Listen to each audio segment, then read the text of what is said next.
You must tell me all your secrets. Remember, we must share everything together.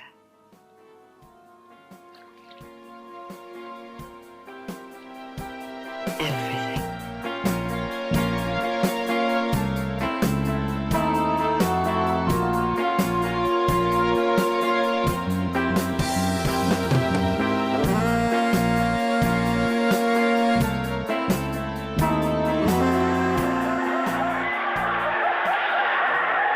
How did you happen to hear about it?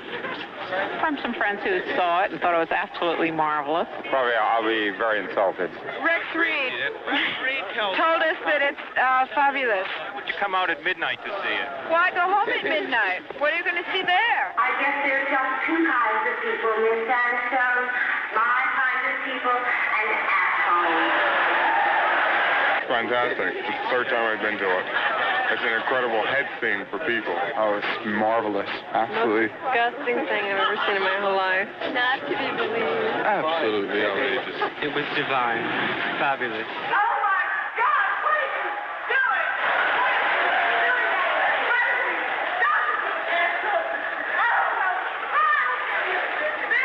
That was even better than Cries and Whispers. I think it's the future of city living. Fantastic. It was really fun. Excellent. Yes. Loved it. Really good. Really good. Right? It was great. Piece of garbage.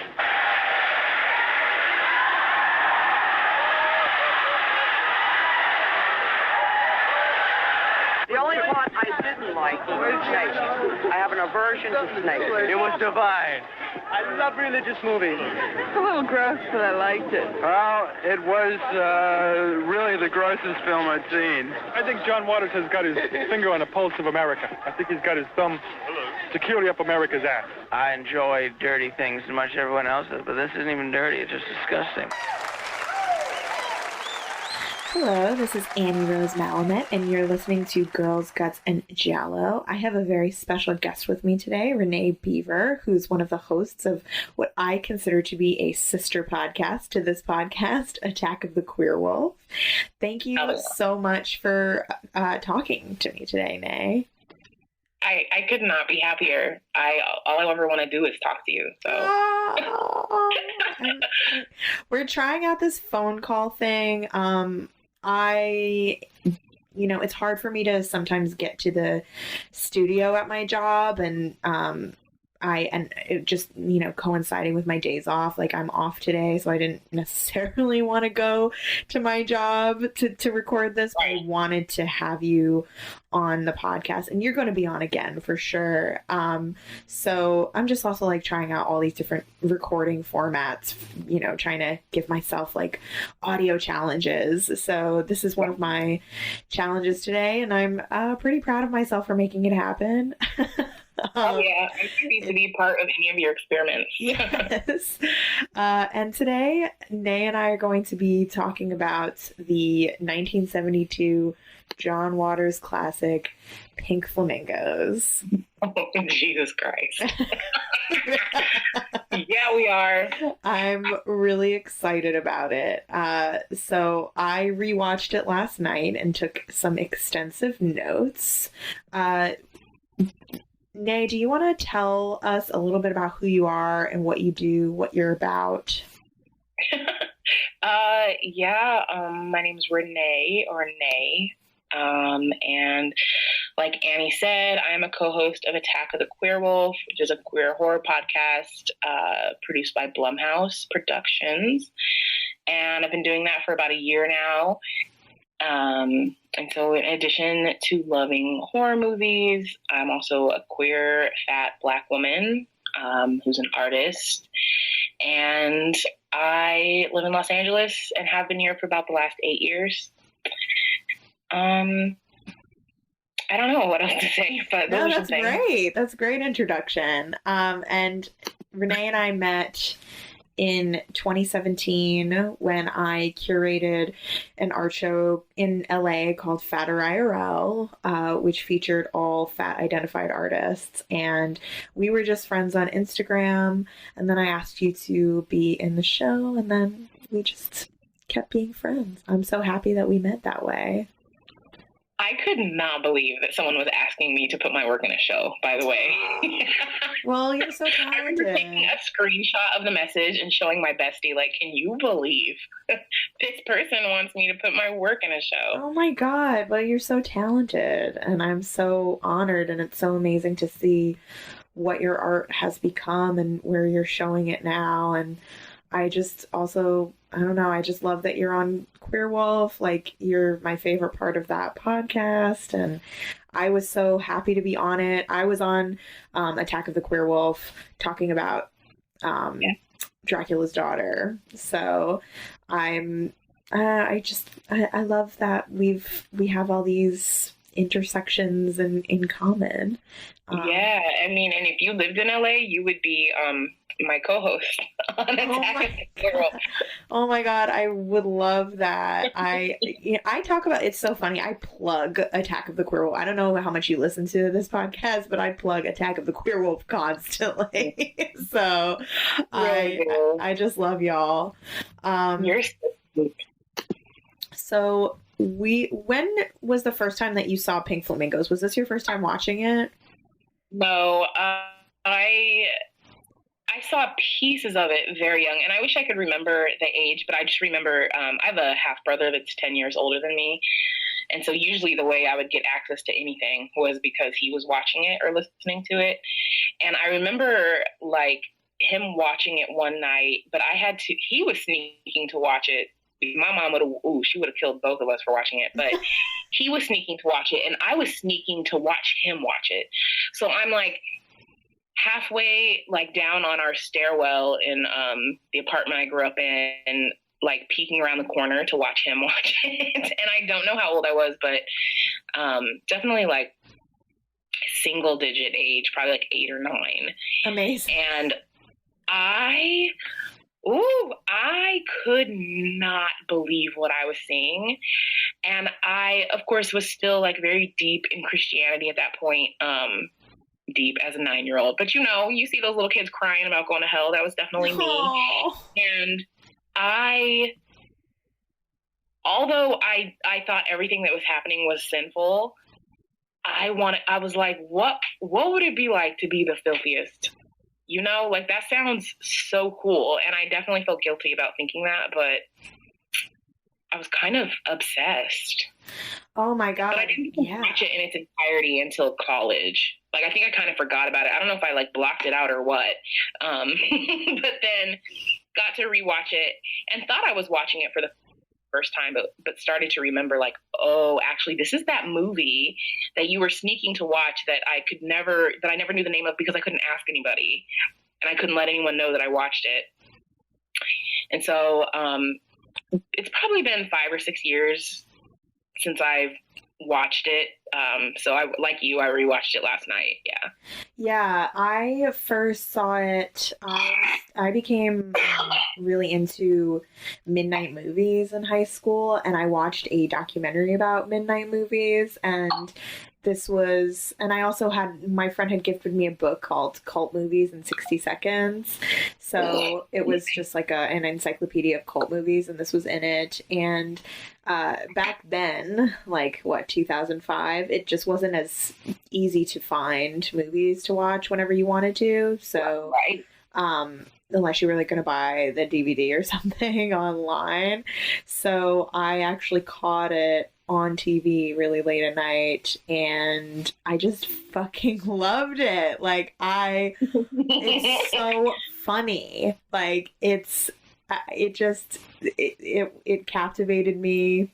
And it also reminded me a lot of Rocky Horror, which another movie I talked about on this podcast. So obviously I loved it. And later, Divine and Edith Massey as fat icons was really important to me. So, hell yeah. And rewatching it last night through that lens was very interesting because I haven't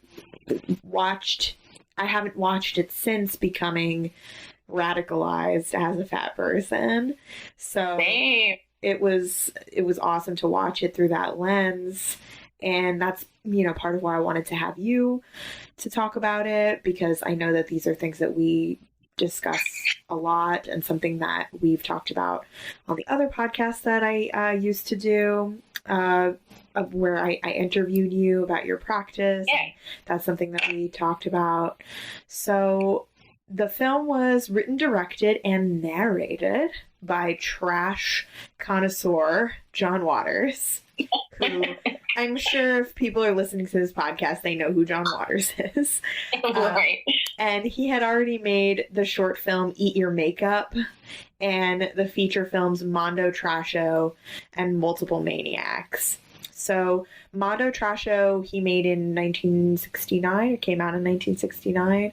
And 3 months after the Mondo Trasho premiere, the Stonewall riots happened. So with the cinematic debut of Divine, the star of Mondo Trasho and of Pink Flamingos, another unlikely radical touchstone was happening in queer history. So John Waters has also said that his early inspirations, I like this quote, "I was always drawn to forbidden subject matter in the very, very beginning. The Wizard of Oz opened me up because it was one of the first movies I ever saw. It opened me up to villainy, to screenwriting, to costumes, and great dialogue. I think The Witch has great dialogue." So I really related that. Also, it's just so funny that he's talking about how it opened me up to villainy. Yeah. Because villains are so often queer coded, and that's something that you guys talk about a lot on Attack of the Queer Wolf. So, and Divine she's the hero of Pink Flamingos, but she's also a villain. And she's somebody that I talk about when I give my lecture about representations of fat women in film and television. And villain is one of the categories that fat people are allowed to inhabit a lot of the time in film. So the movie stars Divine, who's a fat drag queen. It's funny to talk about the background here, because it's like so canonical to me that it's interesting to sort of like dissect it and explain it to people. And John Waters bestowed the tagline on Divine, "The most beautiful woman in the world, almost." And Divine was born Glenn Milstead and was bullied a lot growing up for his weight and his femininity. And through his rise to fame in John Waters films, he found a community of accepting people who embraced his outlandish, filthy aesthetic and accepted his body and his queerness. Oh my God, can relate. Right, exactly. Which is why I wanted to mention that, because I think we can both relate to that. And the film also stars other countercultural people of the day. That they were called the Baltimore Dreamlanders, which was this group of people that John Waters assembled to be in all of his films. And he had Dreamland Productions. And the group included Mink Stoll, Cookie Mueller, Edith Massey, David Lockery, Mary Vivian Pierce, Susan Walsh, and others. And all of these people are in this movie. So it's like a really important time capsule also of this moment. And what else do I want to say here? Okay, it was shot on a budget of $10,000. Wow. So it seems like a lot of money to us, but it's low budget filmmaking. And he was inspired by underground filmmakers like Kenneth Anger and Andy Warhol. And stylistically, it takes a lot of cues from ballroom drag show, pageantry, and antics with like a 50s rock and roll kitsch aesthetic. So Pink Flamingos was distributed by the owner of the Elgin Theater in New York City, which is now the Joyce Theater, Ben Barinholtz. And at the Elgin Theater, Barinholtz had been promoting midnight movies, particularly the movie El Topo from 1970. So when this film came out, he saw this as like an opportunity to capitalize on this midnight movie craze, and the film gains like a huge cult following that would come to the Elgin Theater and watch it. And Barinholtz characterized it as downtown gay people. More of the hipper set. But then after a while, he also noted that a lot of working class queer people were coming from New Jersey and Long Island. So it started to become this like really important touchstone for queer people everywhere. That is some of the background on Pink Flamingos. It's Thank you. Yeah, totally. Amazing. I always have like at the top of the show, we talk about when we first saw it, and then I always have background and context, and then we get into the plot and we start talking about some of the themes in the plot. And something I was really struck by also is how many of the people that are in this movie are not alive anymore. And it feels like a really just beyond even being like a amazing, hilarious, campy romp. It's also just this really emotional kind of time capsule of a very specific time and place. So we can start now to talk about the plot of Pink Flamingos, which is hilarious. Like, it's so funny to try to talk about the plot of this. I'm like, and then the prolapsed asshole. Exactly. Which is a very important scene. Absolutely. You know what's so interesting to me is how it's like I would sneak to watch this as a kid or whatever, and obviously couldn't bring that up, or I would have gotten in a lot of trouble. But just who maybe the church folks I grew up with, like who they would have thought the folks in this movie were, or how they would have assumed that Divine would act, if she were to walk into church. And it's like, you're around freaks and perverts all the fucking time. Right. And they don't do anything to you. And I think that now when I'm like at home in my family's house, like sitting with my cousins playing with them, and I hear my like aunties or something give their opinion on someone they think is like a weirdo or a pervert. And I'm like, no, there's a pervert in your fucking living room right now. And like, I'm playing with the kids just great. Exactly. Like, I'm still a family man. I'm still like doing these things. And it's like, you have no idea that I'm going to like saran wrap someone to the ceiling later. Because, it's like everybody's got to calm down and stop making these kind of assumptions about who they think would act in this or who they think would act that way. And the older I get, the more I understand my draw to folks who are seen as outsiders. And it's not always because I have some of the same interests in mind. It's usually because those are the nicest fucking people. And those are the people who have always been nice to me from the jump. And I felt welcome in spaces where like I didn't even necessarily belong. Yeah, no, totally. I mean, this, especially the party scene, which we'll get to, like, there's such a sense of, like, freak camaraderie. And even when they were making this movie, like, they all sort of lived at the film site, like, kind of like a weird commune. And they were all like a close-knit group of creators and friends. And I see this movie as people already saw them as like filthy outsiders, so they were like, okay, we're just gonna go with that. Right. So, which is very relatable. Yes. So it's it's a very, it might seem a little like silly to analyze really deep themes in this movie because John Waters is like such a troll, and I don't even know if he would like endorse that, but which is very much like how he's inspired by Andy Warhol, because Andy Warhol was always like very flippant about deeper meaning in his work. And John Waters is kind of the same, but we're going to do it anyway, because regardless of whether he intended it or not, it's there. It's all there. So the movie opens with this like a shot of this amazing pink trailer with these great title cards. And my first thought is like Taylor Swift just stole this. Okay.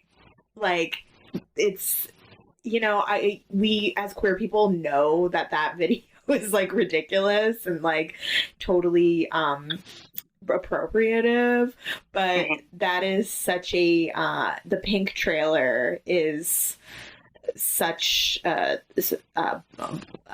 borrowing from Pink Flamingos.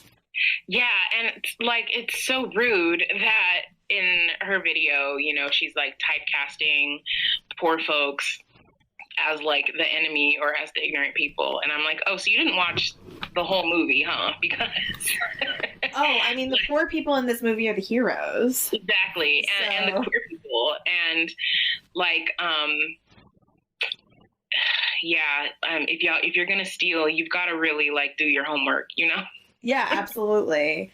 And we got this a voiceover of young John Waters, and he introduces Divine, the filthiest person alive, who has been forced to go undercover with her son Crackers and her friend Cotton and her mentally ill mother. Oh God, filthiest person alive. Like, what a fucking title. It's so good. Like, I can only hope to aspire to that. And no, for real. We cut to Edith Massey.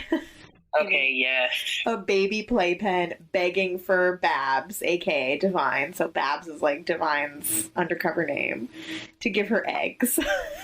Yeah, I'm like, seriously, put me in a fucking playpen and feed me eggs all that day. Sounds great, honestly. Edith Massey is an interesting It's so wonderful person. to like watch something like this at the age that I'm at and like genuinely and truly be totally enthralled with these fat elders and just think they're fucking glorious in every way. Totally. Absolutely. Such a good feeling. Well, it's amazing. It's always amazing to see fat old people because hell yeah, we always get told as fat people that we're going to die young. So it's great to see it immortalized in this way. And Edith Massey was like a really interesting person, and she died in the 80s, and she had her own punk band called Edie and the Eggs. So she like capitalized on this fame, and it's also, I mean, and we're gonna talk about it. Like, I have some issues to bring up that I just think about her representation and her fatness, but immediately, like, the first two people we see in the movie are two fat people, because we see Edith Massey and then little Edie and then Divine, and she's glorious, and she comes into the shot, and Edie is begging her asking her when the Eggman is going to come. And Divine explains that they're living in a new mobile home because they're undercover now, and that Crackers lives out in the shack. And Divine is going to make Edie some eggs, and she says, "It's sunny out today, so I want them sunny side up." Yes, a mood. A mood. And then we see across town in Baltimore are Connie and Raymond Marble, who are described as two jealous perverts that hate Divine's fame and notoriety. And I too identify as a jealous pervert. That, I mean, I just like, you know, watching it through a new lens, just the way that John Waters describes the characters is so funny. Like, two jealous perverts like that. It's just amazing. And Connie we see her, she's played by Mink Stowe, and she's got this crazy, like, dyed reddish orange hair. And she's rejecting a woman from a job that has to do with, like, tracking down Divine.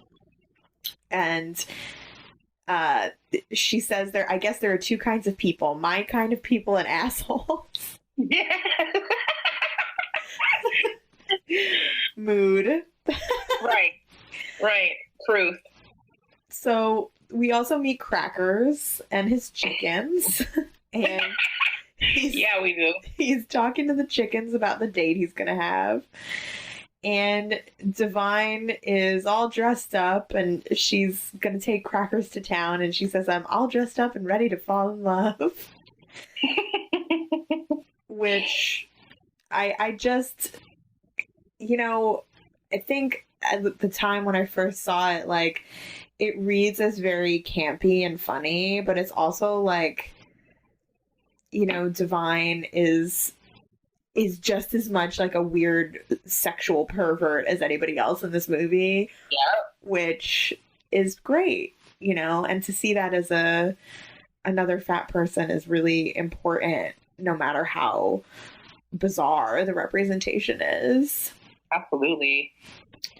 And because also sometimes you get dressed up and you are ready to go fall in love. Yes, exactly. Yep.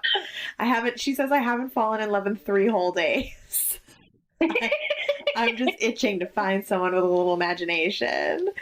I wish I could be open like that. I know, right? I just love the idea that it's only been 3 days. That sounds fun. It really does. And Divine and Crackers drive away in a powder blue coupe de mille on their way to town. And so Divine, hot. It's so good. And Divine, like, chases a jogger and tries to run him down and cackles, which is, like, such an iconic fat moment. Like... I wish to do that with every fiber of my being. I just love her as a villain and as, like, the villain, the main person in the movie, the main character that you I identify with. Like, I don't know if when people saw this, maybe they necessarily identified with her, but I definitely do. Oh, yeah. I would love to fucking have, some military person think I'm gonna pull over and give them a ride and then not. Yeah, because she does that too. Like, she tricks a hitchhiker into thinking she's gonna give him a ride and then drives away. So we know Divine is a pervert bitch who loves to fuck with norms, like, already. Absolutely. Mm-hmm. Back at in Connie and Raymond's place, they're selling a baby to a lesbian couple, and this is where things start to get, if it wasn't already, like, super bizarre, this is where things start to get even more bizarre, because we see that there are 2 women, one dead, being held captive in the Marbles home, and they're using them to breed babies to sell to lesbian couples. Yes. Specifically lesbian couples. And Divine and Crackers arrive in town, and we have this great sequence with this great 60s girl group music, which is a theme in John Waters' body of work, which, it goes through Hairspray and Crybaby and, like, so many other things that he's done. He loves this, like, 60s girl group pop music. And there's this great sequence where Divine buys raw meat and sticks between her legs. Yes. And I also was, like, cracking up thinking about how they just went into Baltimore and started filming this.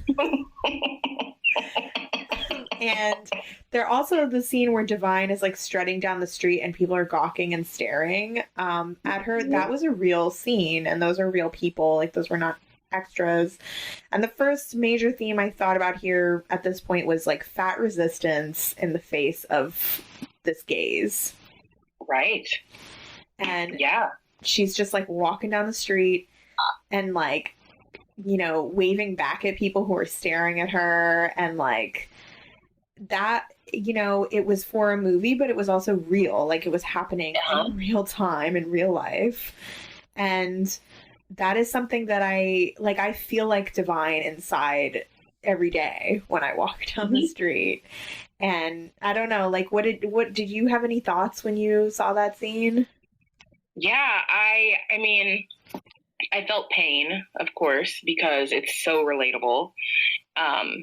And I hope I would feel pain anyway, even if it wasn't relatable. But I definitely thought about how, as a kid, and not that I don't ever do this as an adult, but as a kid, as a fat kid, I definitely was just like, I just want to be invisible. I just want to shrink. I just want to be thin. I just want people not looking at me. And I would not only wish to be skinny and like constantly be on a diet, but I would like wear girdles and like makeup that I didn't even like and clothes that I didn't even like in any kind of effort to just be quote unquote normal. And how as an adult I watched this scene and I'm like, yes, bitch, like you better fucking get it. It's so relatable. And how only now in my life do I even have the confidence, or maybe it's not even confidence, maybe it's just straight up gall to walk like that and embody that and feel that and wave at people and like really know that regardless of their opinion about me, I still think I'm that bitch. And I also have definitely felt, I think my style has changed a bit too, because now I'm like, I just want to literally be divine. Yes. And as a kid, I never would have wanted to like take up attention and space in that way. And I don't know if it's like the realization as you grow that like you're going to get attention, period. And so you should wear and do what you want. But I definitely feel that now. Yeah, absolutely. And also the way that Divine's appearance in this movie is purposefully grotesque. Like her makeup and her hair, just like everything about her is not trying to blend in to the scenery around her. And that is if in itself like a form of resistance. Oh, hell yeah. There's just something so beautiful and powerful about anyone doing exactly in terms of their in terms of their appearance. When you can tell that someone is really living their own fucking life, there is something. It's like, I don't think those folks or us, when we do it, realize how much impact that really has, because we're just so used to seeing the status quo, or like so used to trying to fit in or to like follow a trend. And we don't realize how we are the actual trendsetters. Yes. I live for it. And I know as a kid that I thought, you know, it looked grotesque or didn't fit in. And as an adult, I'm like, oh, you look literally fucking perfect. Yes. And I'm like, oh, I really like who I'm growing up to be. Right. Yeah. And like I was, when I saw this in high school, like I was lucky enough to have already been exposed to a lot of queer things and like thought she was perfect in as a drag queen. But now as an adult, I actually identify with her as opposed to just watching her as like an object of divinity. Yeah, absolute divinity. I wish I'd grown up believing in that God. Yeah, and she knows in the movie, like, she knows that she's everything. Okay, you don't walk like that unless you know. Yeah, exactly. It has nothing to do with the raw meat between your legs. Right, I love that. I mean, like, she's just unapologetically, like, filthy and just against, like, social norms of politeness, and I just love it. And the next thing she does is she goes and she shits on the Marbles' lawn. Yes. And Connie Marble is fuming that Divine is in the papers as the filthiest person alive. Which, good bitch. Like, you... I'm like, you just shit on your lawn. Yeah, what exactly. And Raymond is out peeping on girls with binoculars who he flashes, and he has this, like, giant sausage tied to his dick. What's up with that? What is up with that? You everybody sees the string, bro. It's so funny. And I mean, it's a ridiculous scene, and it shows that they're like Raymond and Connie, Divine is filthy, but Raymond and Connie are like evil. Like, right. It's very different the way in the ways that they're filthy. Like, they are kidnapping women and like raping them and forcing them to have babies, Divine just like puts raw meat in her panties and like shits on someone's lawn. Like, no, and it's just like, so it's like that is actually what's happening. The people who think that it's like there are filthy people like Divine who are like just living their own life, and like letting their interests and their like attractions just be fully present. And then there's people who think they're filthy and they're actually fucking evil. And it's like the folks who get all of the shit are the filthy people who are not evil. Right, exactly. And then evil motherfuckers walk around trying to make rules, and it's actually like, you're evil. Your intentions are bad. These other folks are just trying to like let their asshole see the sunshine. Exactly. You know? Yeah.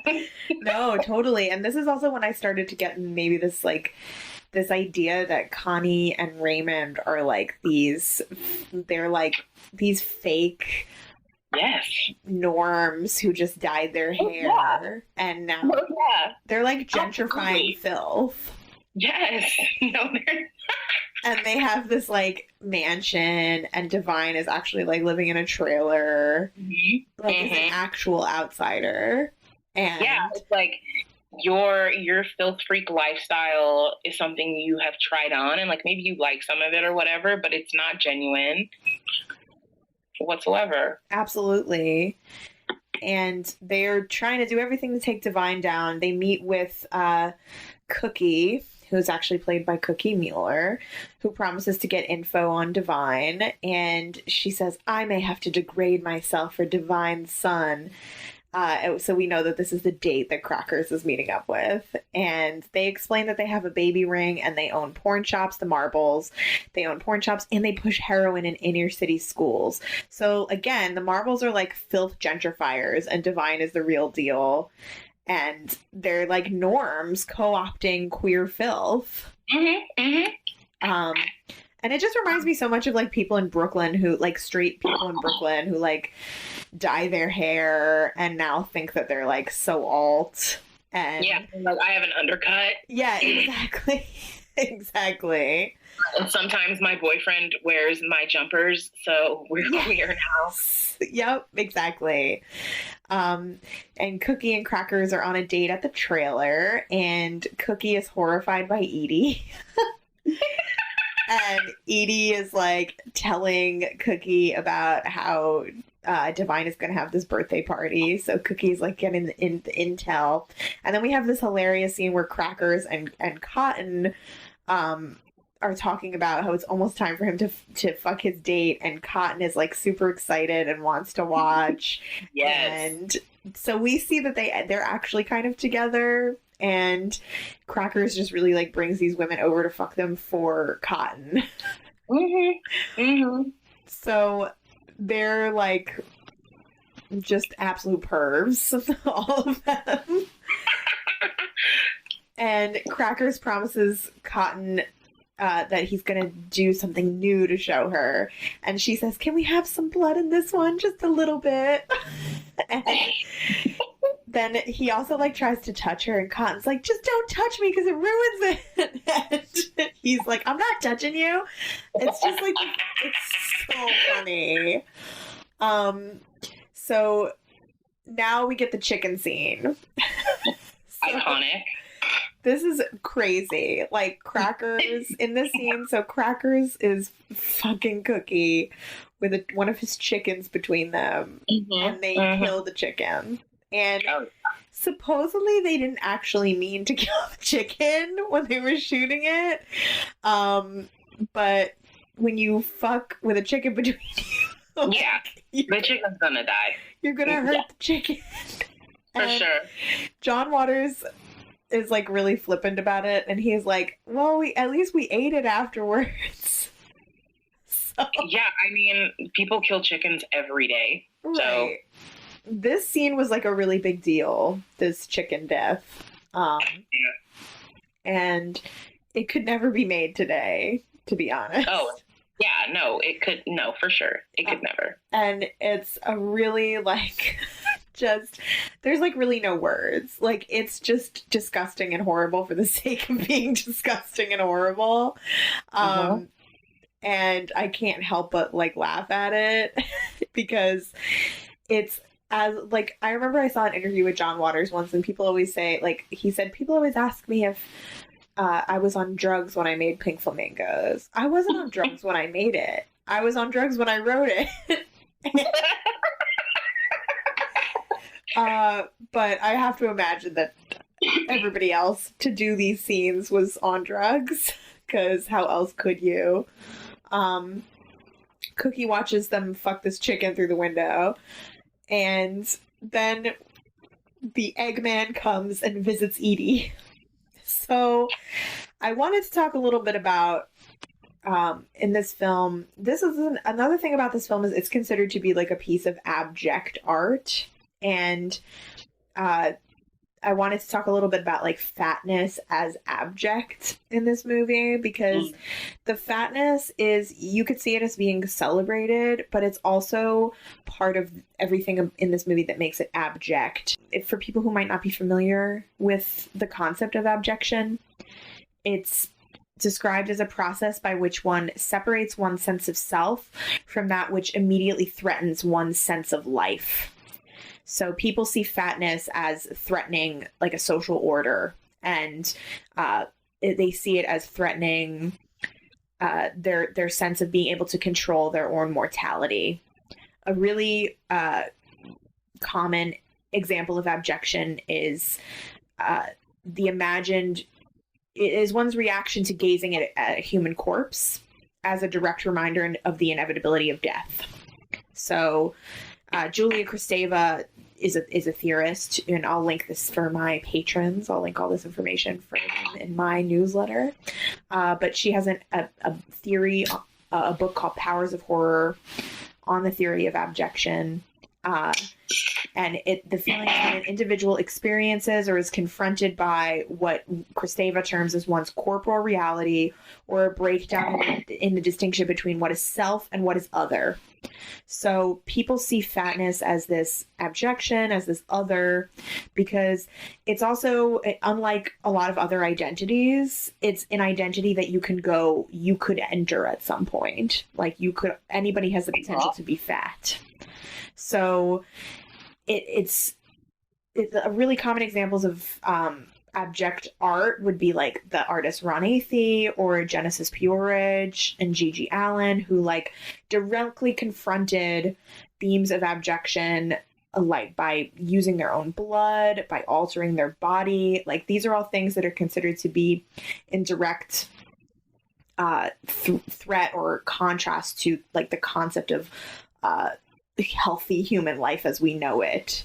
So Pink Flamingos is also thought to be an example of abjection in film, because the characters do things that call attention to mortality, and also to they purposely put themselves in situations that are like disgusting and horrible, which goes directly against what people would imagine you would do to stay alive and to be like a whole human person. So I guess I wanted to talk about that in the context of fatness in the film, because the film is a celebration of these characters, but it also uses them in a way to enhance the grotesqueness of the situation. Mm-hmm. And I was wondering if you had any thoughts about that. Oh, yeah, for sure. It's like we know it's a celebration because we are enlightened and know the truth, but absolutely fatness is used as a part of that, because for most people, even if they are fat, like one of their biggest life fears is being fat. Mm-hmm. They're like, they are more scared of being fat than showing up at a party where someone's asshole's on display. Like, they are mortified by the idea, and they definitely think it is certain death to be that. And so I think fatness changes every single narrative, because it changes how people's bodies are seen and how their worth is seen. And I don't think that anyone would have found divine or Edie as gross as they did if they weren't fat. Yeah, I don't absolutely. think anyone would have been so startled by a grown woman who wasn't fat in a crib requesting eggs. Like, I think even her talking about something edible and some like food so often is part of that. Yeah, you're absolutely right. And it also brings up these ideas of like the carnival-esque, like of the freak show, like the fat lady, and just like confronting that which people find to be most abject and horrific. And it's sad to say, but like most people find being fat as like this horrific reality, and it's fascinating to people to watch and be entertained by people that they see as like completely abject. And I think that John Waters is unconsciously operating on that level in a way. Like, it's, you know, he knows that these characters are fat people that are going to be seen as like really scandalous because they're fat. And, you know, in some ways, like it is a celebration because they're like directly contrasted with the Marbles, who were like these skinny white gentrifiers, and you're definitely rooting for Divine and her crew. And at the same time, I do have to be critical of the use of fat bodies to advance like this grotesque spectacle. So it's just something I wanted to talk about because both exist at once, the celebration and also the use of the fat body as abject. So the Eggman shows Edie his case of eggs. And I also love eggs. I like one of the reasons I could never be vegan. And I was also like noticing too that there's so much like chicken and egg imagery in this movie. Like, so many chickens, like the chicken death that we just talked about, and then the eggs. And I'm like, what is up with that? What is that about? Like, I it's just maybe because it was like what was available to them. I don't know. Like, there's just so many references to it in the movie. Yeah, I wonder which one truly like did come first. Right. Like if he was like, oh, I think we're gonna fuck a chicken to death, or if like he's gonna love eggs. Like, I wonder. So the Marbles are on the prowl looking for a new woman to kidnap for their baby ring, and they kidnap a hitchhiker, and their butler Channing brings her into their lair where the other victim is, and he jerks off and inseminates his new victim, and it's actually a pretty awful scene. It is. And it's there obviously for the sake of just like being gross and shocking. Because the next scene after that is the foot sex scene. Yes. Where the Marbles are having some foot fetish sex. And it's very, very funny. And also the fact that the Marbles' pubic hair is dyed the same color as their hair is... I'm living for that. Kills me. And when I had purple hair, I actually dyed my pubes purple. Bomb.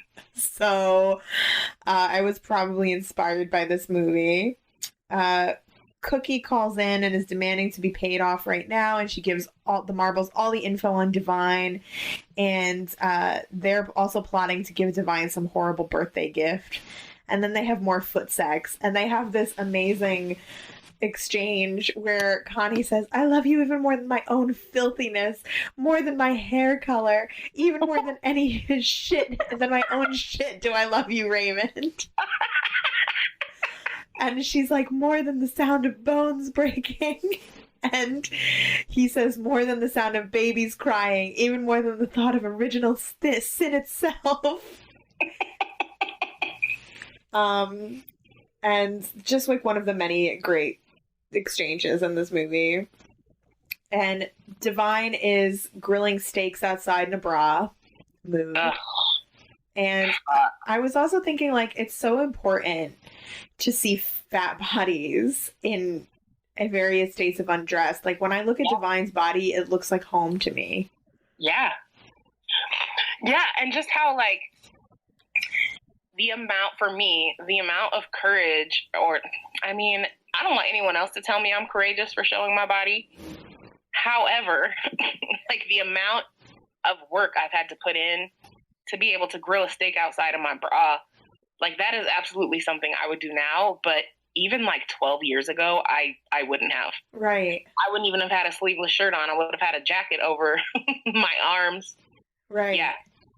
Yeah, it's really, it's amazing to see it. And there, you know, there's also this queer fatness that John Waters uses a lot in his movies. Like, he uses fatness to, John Waters, like, has a thing for fat chicks. Like, I've seen him live, and in his Christmas, like, stand-up performance, I mean, he talks about, like, loving fat girls, and he's got a thing for us, which is very common with gay men, I find. Like, oh yeah, and I think a lot of it is because, like, gay men have so much body dysmorphia,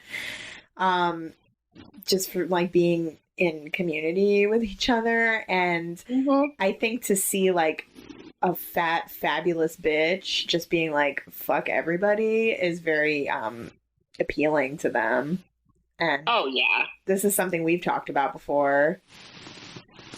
Oh yeah, most definitely. I have found many a white gay boy obsessed with my fat black ass. Like, yes, gay men, there is something about, I don't know if it's like like it feels like a performance to them, or if, like, you are a confident fat woman.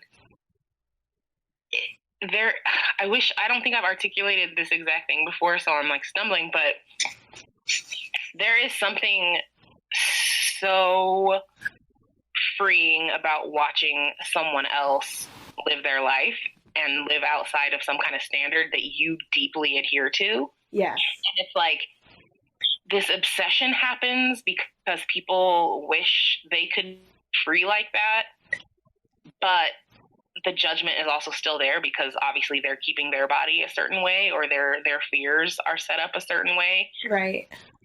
Yeah. No, it's true. I mean, even, like, with Hairspray, John Waters uses fat women, Divine and Ricky Lake, a drag queen and a woman, as a way of positioning them as other. And it's not in a way that the other is wrong. I mean, it celebrates the other, and it is celebratory. But yeah, I mean, there's a lot to be said about the way that he uses fatness in his films as a way to emphasize the otherness and the celebratory otherness of the characters.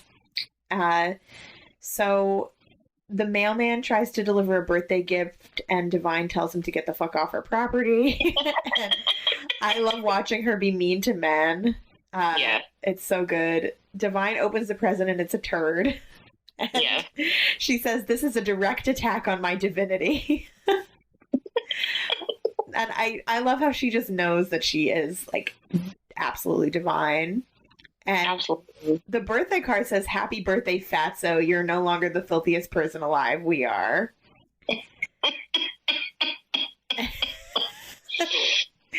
And I'm like, yeah, right. Yeah. It's interesting also how the Marbles are the only person in the movie to actually talk about fatness. And true. It's in a way that is derogatory. And yeah, I like, now that I think of it, they're the only characters who ever address it at all. So back at the Marbles, Channing the butler is dressing up as Connie and Raymond in the mirror and pretending to be them.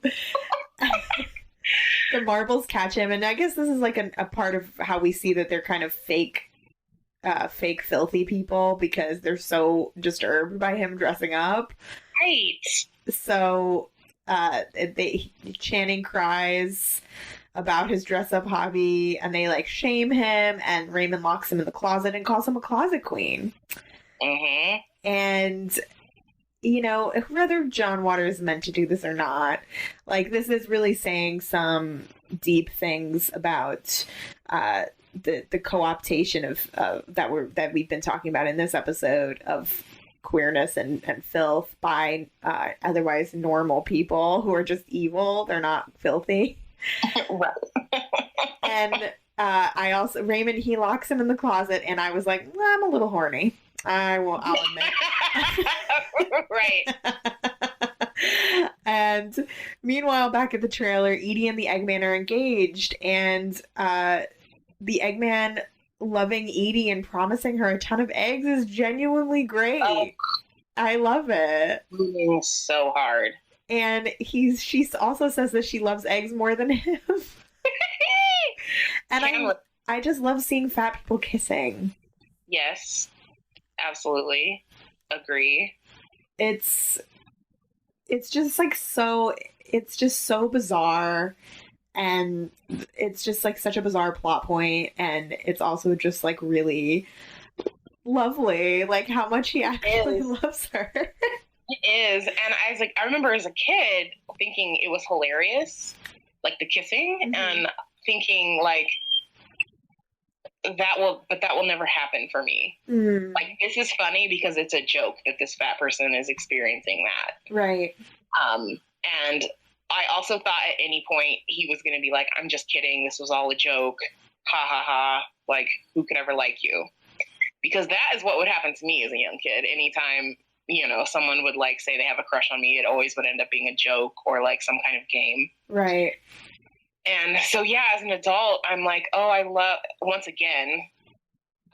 how I see these fat people and feel joy or just like contentment instead of thinking, this is hilarious, or like the other foot's about to drop. Mm-hmm. Yeah, that would happen to me a lot as a kid too. I think that's like a very common experience that fat people have together. And yeah, to see her as an object of love, it is genuinely moving. Like, even though it's like very funny also. Right. And then we get the amazing party scene. Oh my God. Where the marbles are spying on the party, and Divine is in an amazing white dress, and she's receiving filthy gifts like from all her freak friends. Oh my God. I love the party scene. So I'm like, how do I just, the dress, the gifts from friends, the performances, like, it's just so perfect. It's amazing, and it's like everything I want. Like, yes. She gets like vomit on a piece of paper and a pig head, and I'm like, is this a fucking huge meat cleaver? Thank you. Yes. And it's just like such an amazing display of like 70s faggotry, and there's like a burlesque performer with a snake, and then of course the singing asshole man. Who, I mean, if you haven't seen this movie, it's literally a man on his back with his legs over his head, winking his asshole. Mm-hmm. And it's like partially prolapsed. And it's genuinely one of the most like disgusting things I've ever seen in my life. Like, but I also love it and want to be there. Oh, yeah. Absolutely. I'm like, this is definitely, although I don't think I want vomit as a gift, I would give vomit as a gift if that's what someone wanted. Right. And so I'm like, I definitely want to be at this party. I would take the pig head, and it's, you know, the asshole man too. Like, it's also this like, people watch prolapse porn, and it is something that I've never been able to even get through because it makes my asshole hurt just thinking about it. But it's another example of like directly confronting the abject. Like, that's not supposed to happen to your body. Like, it goes against how we think of like preserving our genitalia. Like, and so to directly confront it and to like see it on screen, because this was also before like the easy access to prolapse porn. Mm-hmm. So yeah, we're in the Rosebud crew. Like that was just not something you could run up on anytime, any place. Right. And yeah, the whole party in general, like, I think it's so great that at this age and who I am now, I know that I could absolutely not only throw this party for myself if I really wanted to, but probably any day of the week find a friend who is throwing a similar party. Yes. And I'm like, I feel like I've made it for that reason alone. It's amazing. You have, right. I know. I was like, this is like a lot of parties I've been to, actually.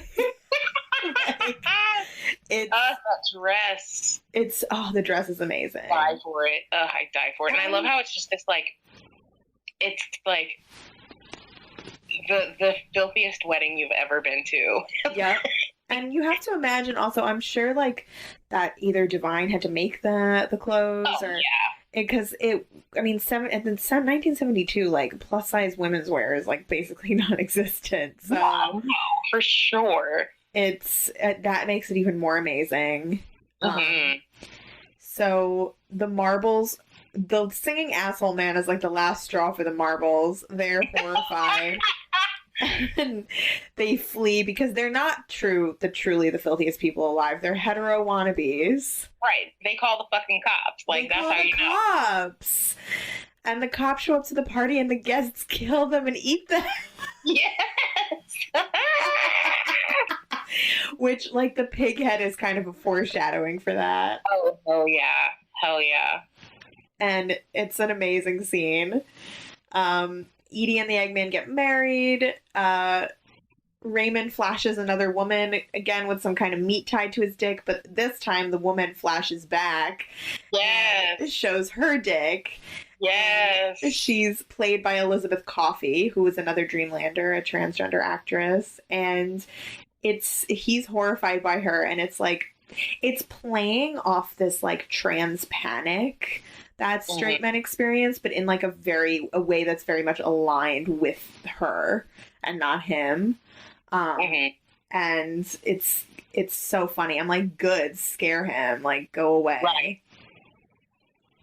So Divine and Crackers go to the Marble House with a gun. And this is also a ridiculous scene. Divine is like in their bedroom and she's like, this is where they make Crackers. And Divine and Crackers are talking about how Connie and Raymond must fuck, and it's hilarious. Like, she's like, she says something like, I bet she peels back her thin, chapped lips. I'm like, this is exactly how I talk about like skinny people that I hate. Like, it's so funny. And they start licking everything in the house, and it's like extremely manic. Yes. To like claim the stuff in their house, and then Cracker says he's so happy to be Divine's son, and then they have this moment and Divine sucks his dick. Yeah. Yes. And my note here was like, man, the 70s was crazy. Like,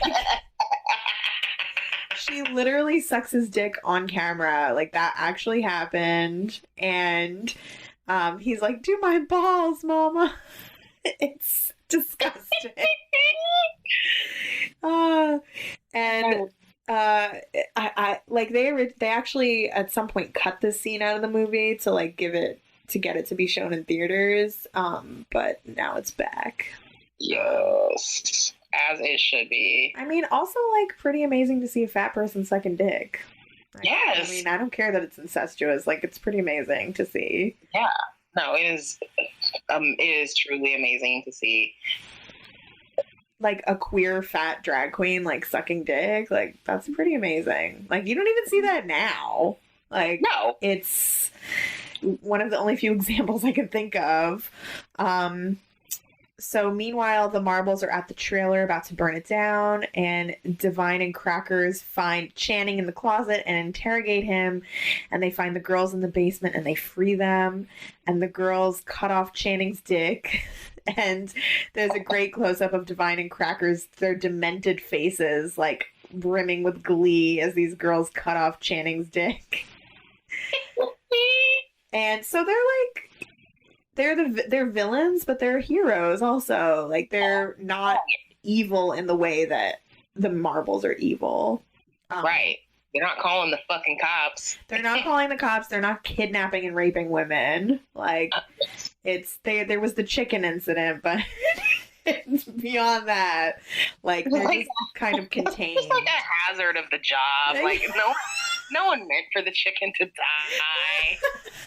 And I think that's the thing. Like, that's the difference between, it's like, who is seen as filthy and who isn't, and who is actually fucking evil, which is what we were talking about earlier. It's like, why haven't you seen a fat drag queen sucking dick? Well, it's because people read the Bible and think that's what the sin is, but the actual sin is like calling the cops on people who the cops will actually kill. It's right. Like, and I also love that the cops, instead of killing them, get killed and eaten. Yes, so cathartic. So cathartic. And I feel like if that were made now, like there would be a petition or something. Like, oh, of course. It was almost, I hate to romanticize the past, but it was almost better in a way because people who didn't want to see those things would never see the movie. So yeah, it was like we could have our own little corner of filth. And it wasn't going to be exposed to, like, the nuts who were going to make a big deal out of that. So the trailer burns down, and the Marbles come home, and they're about to fuck, but the furniture is rejecting them, like pushing them off of the couch because Crackers and Divine licked everything. The acting is hilarious, and Divine, Crackers, and Cotton are there waiting for the Marbles, and they tie them up at gunpoint, and the Marbles are, like, also denying their identity. They're saying they're not Connie and Raymond Marble because they're pussies. They're not really about this life. And Divine is, like, screaming at them. It's hilarious. Divine has called a press conference to witness the trial of the Marbles, and she's in that iconic red dress. Oh my god.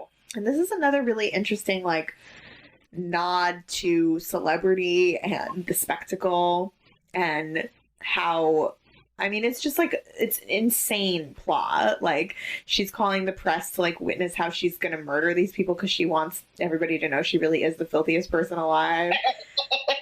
And just the concept of that and the way that she's, like, speaking to them as if she's, like, this real celebrity, but it's, like, this perversion of celebrity is just this very, like, very surreal moment in the film. It's everything. It's really everything. I mean, she's her own celebrity, which is what we do as queer people. Like, we make our own celebrities. Fuck yeah. And we make ourselves. I mean, must be where we learned it from. Exactly. And Divine, I'm going to put a sound clip in the episode of her speech here because it's, like, so amazing. Give me more questions. Divine, are you a lesbian? Yes, I have done everything. Does blood turn you on? It does more than turn me on, Mr. Vader. It makes me come. And more than the sight of it, I love the taste of it. The taste of hot, freshly killed blood. Could you give us some of your political beliefs? Kill everyone now. Condone first-degree murder. Advocate cannibalism. Eat shit. Filth are my politics. Filth is my life. They tar and feather the Marbles, and Divine says, "I am God." And she, which is, like, so deliciously blasphemous. I love it. And Divine shoots the Marbles and looks amazing doing it. And she also says, "You stand convicted of assholism."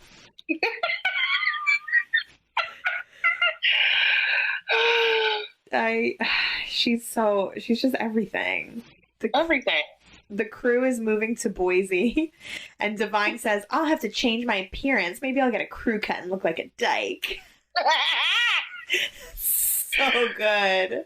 Hot. Please do. I want to see all the looks, girl. I want to see that. She says she's going to get a pink Elvis haircut.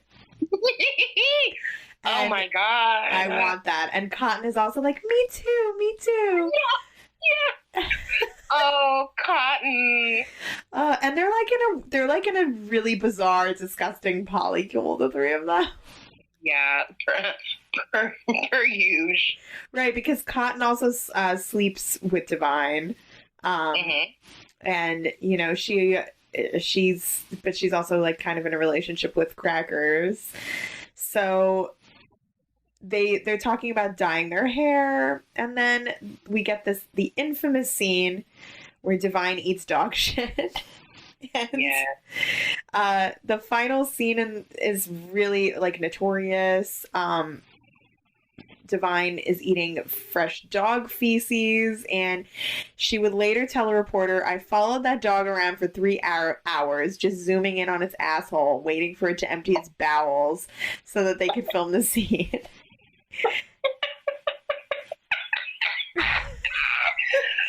Oh my god! They also called an emergency room nurse, pretending that a child had eaten dog feces, to inquire about the possible harmful side effects. And there were none. Oh, and thank God. Right. Divine would later complain of people thinking that she like just runs around doing it all the time, and that she used to receive boxes of dog shit and that she would go to parties and people would just sit around and talk about dog shit because they think that's that she wanted to talk about. And in reality, he remarked he was not a corpophile. He only ate excrement that one time because it was in the script. So that is the quote-unquote plot of Pink Flamingos. Also, in the version that I watched, I don't know if you got to see it, but there's like about 10 minutes of deleted scenes that John Waters introduces. And I didn't see that. It's very interesting. One of the scenes that got deleted, Divine is naked in it. So, which I would have loved to have been. Yeah. And he says it's the most bizarre nudity he's ever filmed. And I'm like, why? It's bizarre because she's fat? Like, she's just naked in it. Like, it's not that big of a deal. You can eat dog shit, but you can't be naked. That's what I'm saying. Like, you can eat dog shit, but you can't be a naked fat person. Yeah, you can be naked and thin with your asshole out, but you can't just be fat existing naked. It's like, and it's also, like some of the tamest nudity I've ever seen. Like, she's just like in her bedroom, like with her shirt on, but like naked from the waist down. It's like, you know, that's, you know, it's just, there could be so many disgusting things in this movie, but that was like too far. Like, fat people's bodies are that threatening. I also keep thinking about what you said about people talking about dog shit around her, or like sending her dog shit, or being like, I did that one time.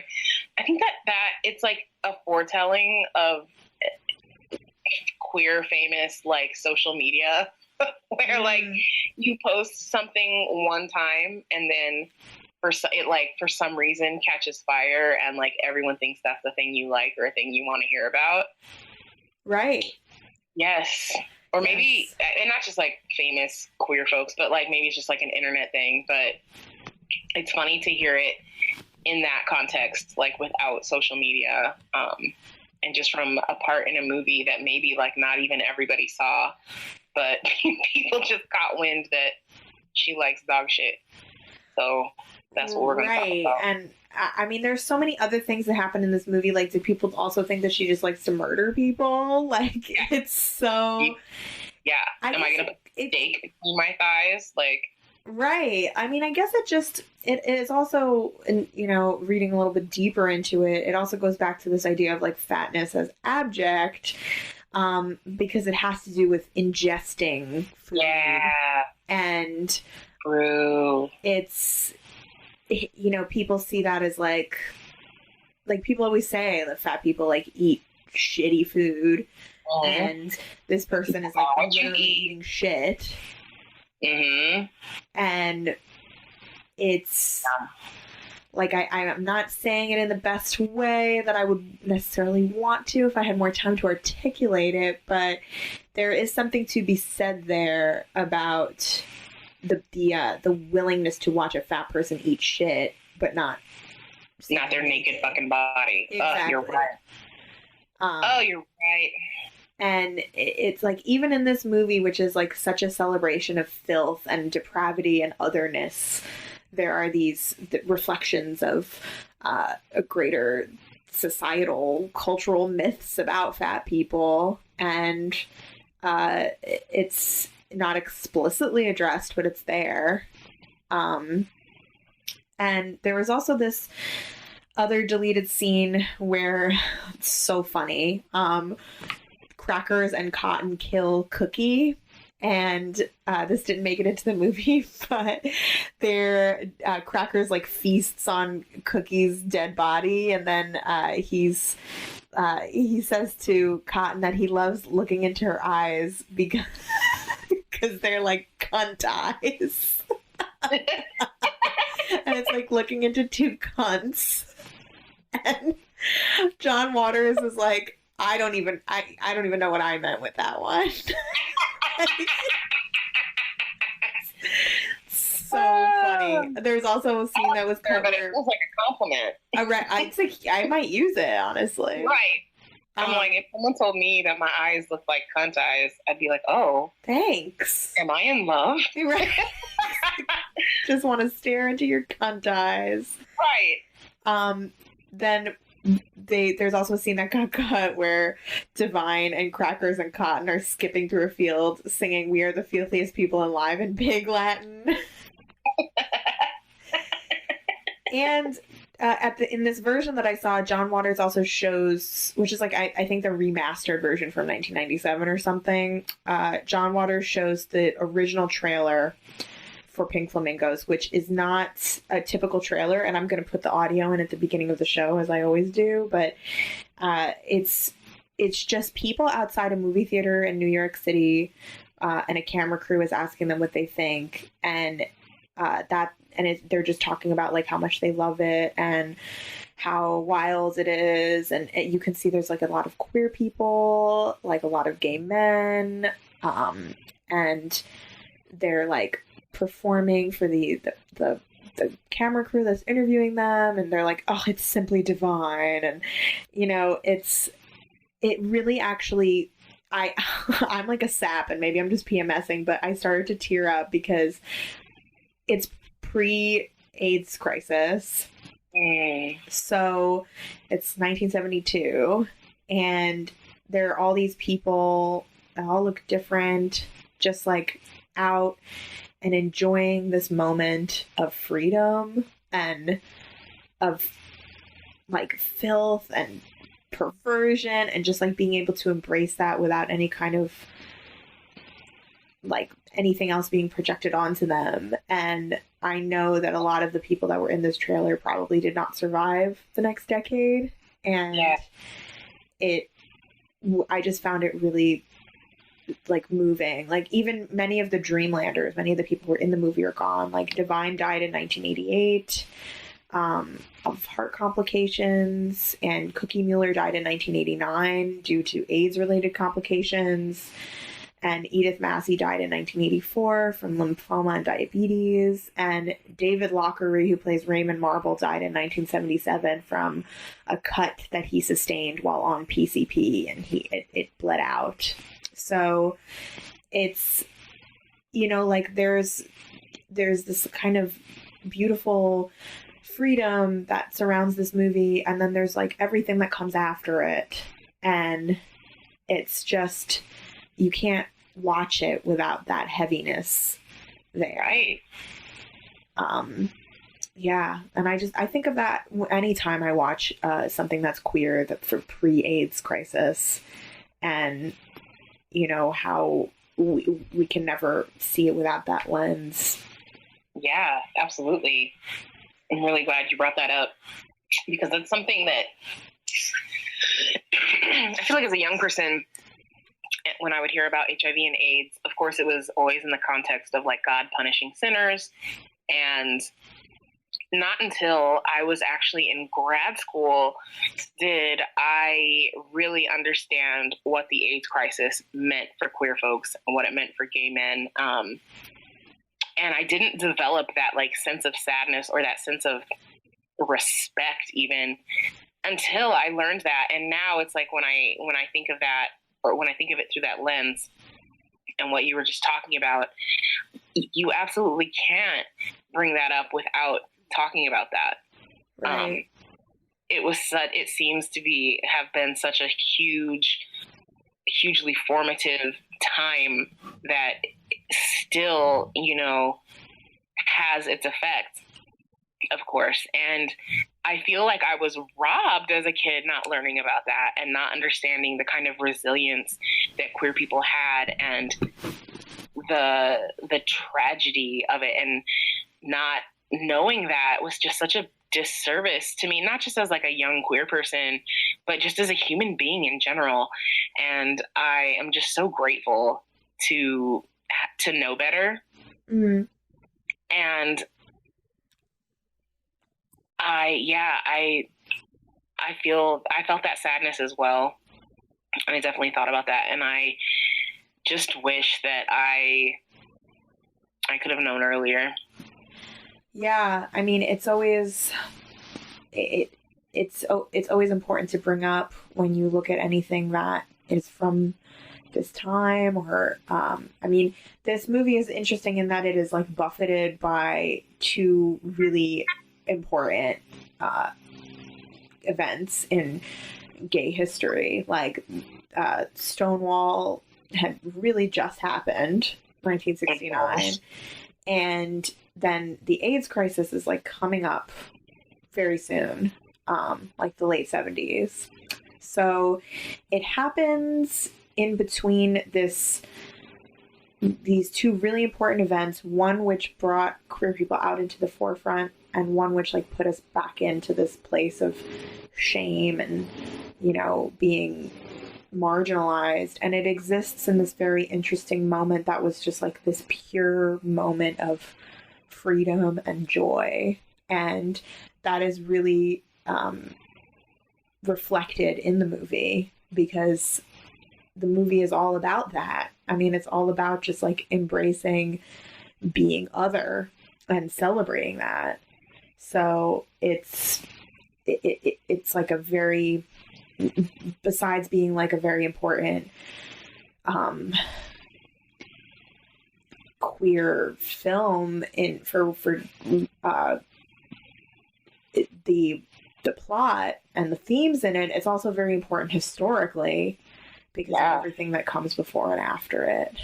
And yeah, it's not to end on such a downer note, but it's that really affected me in a way that I didn't anticipate.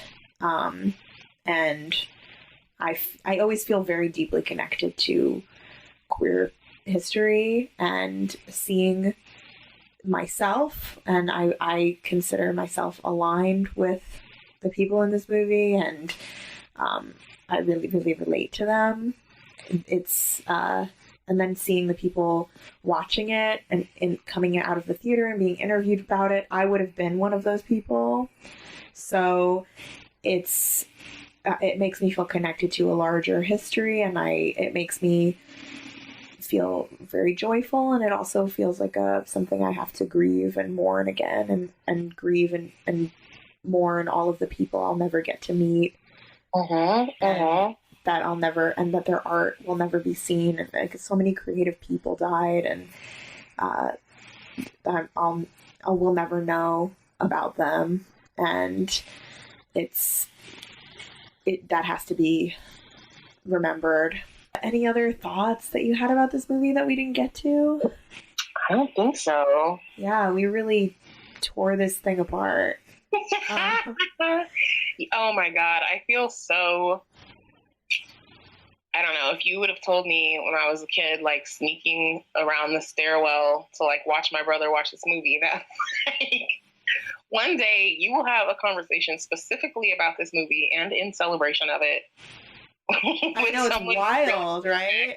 I would be like, no, that's absolutely not ever going to happen. It's truly wild. I mean, like, it's that this was like a dream of mine when I first saw this movie, was to know people like this. And I felt so alone, and I felt so different and so other. And to now be in a position where people want to hear what I have to say about films like this, and to have so many amazing people I'm in community with that I can have on this podcast is really like it's a huge deal for me, and I feel like a broken record because I say that all the time on this podcast, and I say it all the time on my Patreon, like that it's a huge deal that people actually want to hear what I have to say about this stuff, but I can't ever emphasize that enough that this is, you know, I feel that we're continuing their legacy and that we're honoring all of the people that got to see this when it came out and who aren't with us anymore. And it's, you know, Divine, it was a really interesting person. There's a documentary about him that's just called I Am Divine, I believe. And it's really great. I really recommend it. There's also a documentary about Edith Massey that was made before she died in 1975, which I recommend, and I'll link all of this in the Patreon. And it's just really important to remember them and to remember what they did for us just by literally existing and being themselves. I mean, being a fat queer person now is really hard. So I can only imagine what that was like in 1972. Right. And, you know, like you were saying, you don't want other people to say you're courageous just for living in your body, but like, because it's patronizing and it's obnoxious. But for us to say it is a different thing. Like, it really is extremely brave, and it's not something that everybody has the capacity for. And to see people just being fat and being fucking freaks and like living their lives the way that they want to is amazing, even though it's like such a silly, funny movie. So thank Come you. to LA so we can shit in some yards. You know what I mean? Honestly, yeah. Like, I'm ready. I want to come to LA so we can chase down a jogger in your car. Like, people who jog in the summer are psychotic. Oh my god. You know, when I was first watching that scene, it reminded me of this one time my mom, who is nuts, crazy fat woman, she thought it would be fun for us to drive around and like blow an air horn out the car window and scare people. And it was hilarious. And I would now it's not funny to me and it's not hilarious. But at the time I thought it was hilarious because she was only doing it at like really annoying, like little college students in our town. That is so funny. Lady, what is wrong with you? But I mean, when you're fat, like a lot of the time, and you live on these other intersections as well, a lot of the time it's like, fuck it, man. Like, people already hate me. And this movie just really speaks to that. Like, they're already out of the club, so fuck it. And made their own, yeah. So thank you so much for doing this phone call with me. Thank you. And when you come to New York, we definitely have to record an episode in person. Yeah, October. In October, amazing. So we'll do a horror movie for sure. So you can look forward to that. Where can people find you on social media? You can find me on Instagram and Twitter at Black Cupcake, BLAKK Cupcake. And yeah, that's where I'm at. And I hate Twitter, so don't tweet me. Twitter is demonic. And I hate it. But you can find me on my Patreon at patreon.com/girlsgutsjalo. You can also find me on Instagram and Twitter as girlsgutsjalo. And you can also send me an email if you want to at girlsgutsjalo@gmail.com. And until next time, I'm Annie Rose Malamet, and this is Girls, Guts, and Jello. Wine,